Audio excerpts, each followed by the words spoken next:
Blessings, eh? One of the most wonderful gifts of the environment. Just being able to sit, contemplate, and reflect upon the experiences of one's life. Especially because we have been given this gift of disorientation from the programming. It is a little bit of a respite in between a greater programming. But what I learned that every experience teaches something. And so I start contemplating within myself, what are the things that this is teaching me? Well, for many years, I knew that there was a plan to come to head within this year. And for many years, I also knew that there was something wrong with some of the behavioral pattern I saw psychologically expressed within my community. And after saying that, I want to make it clear, I'm by no means the poster child of what proper well-adjusted behavior is. But I can tell you something, there is knowledge within the human experience, so you do know how to gauge what is beneficial, what is healthy, what is a wholesome state of experience, and what isn't. So here's my point. Sitting back and looking at the good aspects of the current situations we're going through, I see some humans challenging the narrative that's been handed to them. That's the most awesome thing, because most people are not equipped in their own psychological patterns to do that. Because most times we are trained to accept the mass accepted information streams as being credible. So indoctrination programming makes most individuals follow the script, right? Play the roles that they're given. So it's a fewer cohorts of individuals who actually think, as they are now coining the phrase, outside the box. But we know that that's not even a box around here. It's just a circle. Hey. And there's no way you can think outside the circle. You just have to think in the complete nature of the circle. So the positive thoughts I see expressed is awesome. But I saw a deeper negative being expressed. Here's the deeper negative. We have uninformed, improperly presented information about our experiences currently within this age, and as such there's very few people who has unified all of the issues clearly enough, whether through a religious or spiritual state of mind, to show what's happening. Well, first of all, let me tell you, within a lot of these so-called black communities that we are within, a lot of turncoat behavior has always been the way in which the system has been able to manipulate us.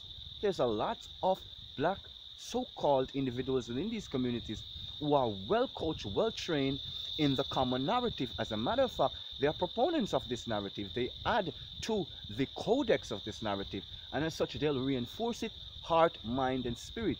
And the truth is, these are the icons, the iconography of accepted credibility, so the majority will follow them.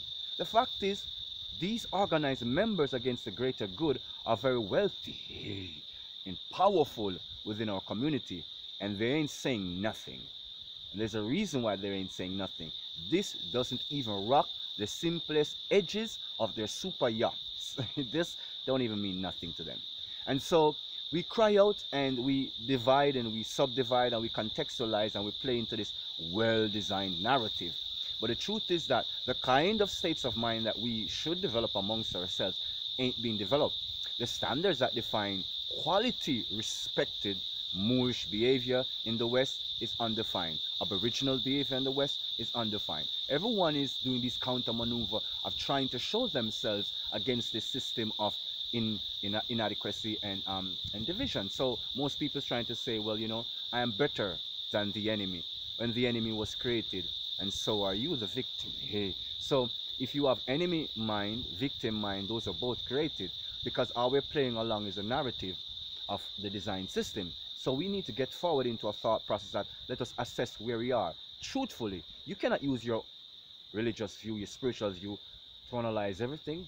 You're going to have to accept people's views and their place in life as it is.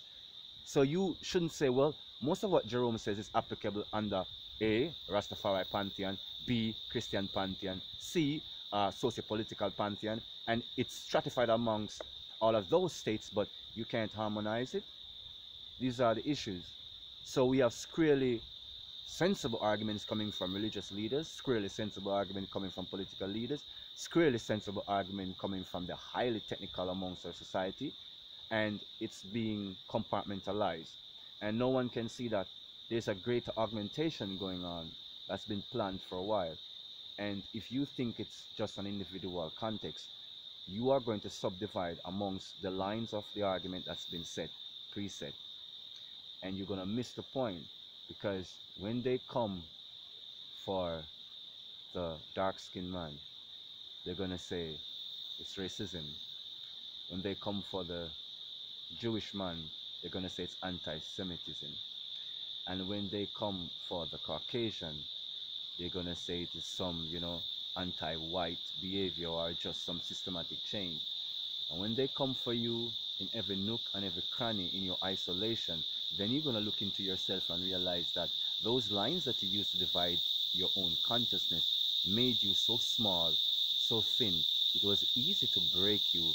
It was easy to rule you, because you're too concerned about your station in life to think that is all life is about.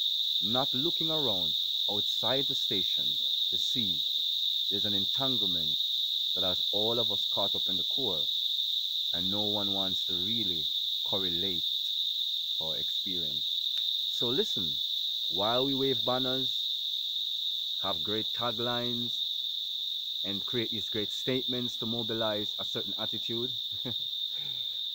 when we go back to the communities, when we're not accusing someone and our own morals are called into question, our own genuine attitudes towards each other is called into question, what will we do then? Well, history has shown what we have done.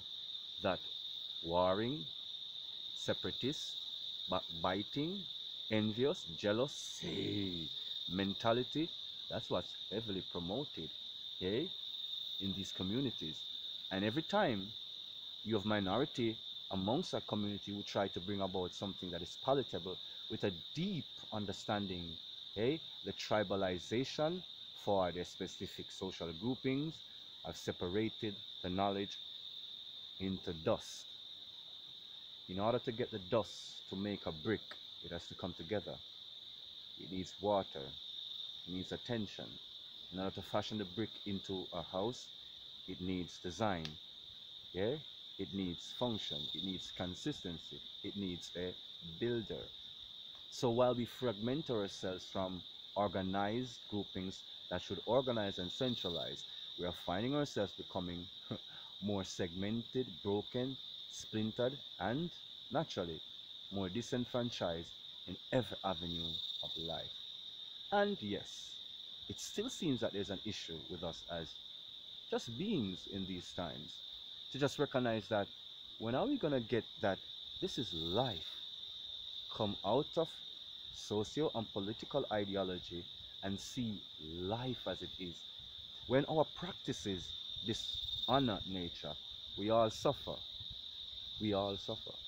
And so you might think you have no power, but the person that leads you is a person, a human being. How did that person have power? Some self-belief, and the rest is what is accrued from our consent. So when you do not consent with something in the spirit, you should first stand on that premise, actualize it. You'll be like a Jerome. Not perfect, by no means standard of anything, but you'll open your mouth, hallelujah, and you will speak, right? And you won't care about appearances, because I know I'm not the pundit's great representative. I'm not the master of the archetype by no means, right? But sometimes I say to myself, it's a good thing that I am not, because I don't know if my mouth will be opened enough to really speak some of the things that's been put on my heart. So I give thanks that within my indifference, I survive. And for those who like-mindedly likewise survive from being expressive in truth, strength unto you, strength unto your family and your community and to your purpose, as we continue to organize and centralize our living mental, emotional, and spiritual conditions within the living cosmos. Blessings to the ancestors, to Yahuwah, our divine source, love and light and divine liberty.